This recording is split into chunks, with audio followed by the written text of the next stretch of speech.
So 2 a.m. calling to work for high cooler temperature. This unit is only a little over a year old, but as you can see right there, there's a crack. And look over here. Like, how does that even pass quality control? It might hold pressure, but anybody who does refrigeration knows if it looks like that, it's gonna frickin' leak soon at some point in time. And then we have another one on this side. Like, there's just no sense of pride in shit anymore.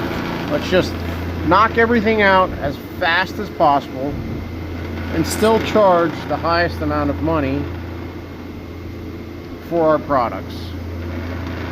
It's actually starting to get really irritating. This is the third evap that I've had now that had an issue.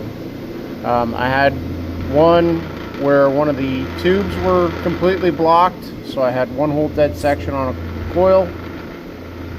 They replaced that whole thing, and now this one that's been in, it's probably been a year and a half since this one's been put in. And yeah, it's shooting out of here. There's a nice little crack there. It's hard for you to see, but you can see the shiny section there. That's where the crack's at.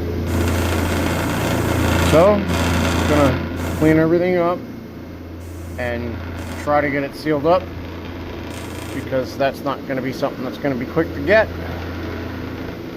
Let's see where we get. Yeah, happy Wednesday. Hope everyone has a good New Year's Eve. Stay safe. Like, share, subscribe. Alright. Looks good.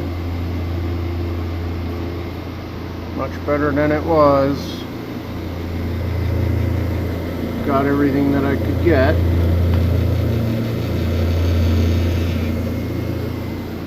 So we shall see.